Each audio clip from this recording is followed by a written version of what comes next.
নবায়নযোগ্য জ্বালানিকে বিদ্যুৎ উৎপাদনের অন্যতম উৎস হিসেবে গ্রহণ করে নতুন জ্বালানি নীতিমালা তৈরির তাগিদ দিয়েছেন বিশ্লেষকরা। টেকসই বাংলাদেশের জন্য নবায়নযোগ্য জ্বালানির গুরুত্ব নিয়ে আয়োজিত সেমিনারে তারা একথা বলেন। এ সময় এ খাত নিয়ে নিবিড় গবেষণায় বিনিয়োগ বাড়ানোর আহ্বান জানান তারা। ফজলে রাব্বির রিপোর্ট।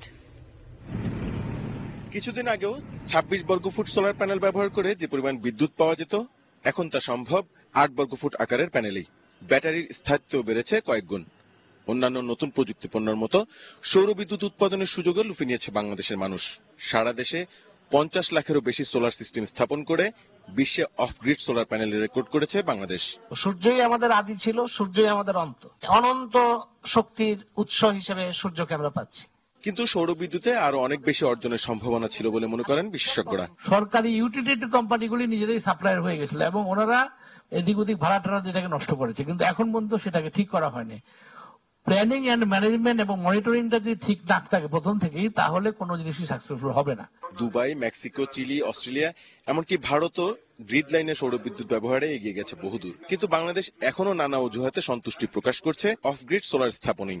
বিশ্লেষকরা হতাশা প্রকাশ করেন এমন মনোভাবে। কস্ট এফেক্টিভ সোলার রিনিউয়েবলটাকে ততটা গুরুত্ব না দিয়ে বরং ভেরি কস্টলি ওয়েস্ট গুলাকে টেক আপ করছে। রিনিউয়েবল এনার্জি দিয়ে উপরে কিন্তু সেরকম জোর দেওয়া হচ্ছে না। নবায়নযোগ্য জ্বালানির সর্বোচ্চ সুবিধা নিতে এ বিষয়ে প্রতিষ্ঠান স্থাপন ও গবেষণার তাগিদ দেন সেমিনারের বক্তারা।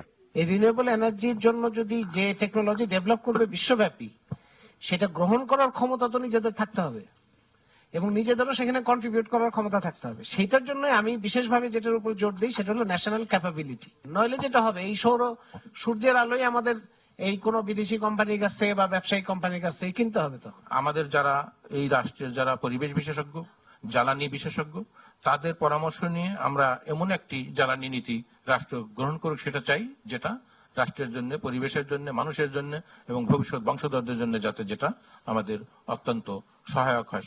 দায় মুক্তির আইন বলবৎ রেখে টেকসই ও স্বনির্ভর জ্বালানি সক্ষমতা কখনোই অর্জন সম্ভব হবে না বলে দাবি করেন বক্তারা। ধন্যবাদ। ফজলে রাব্বি, এটিএন বাংলা, ঢাকা।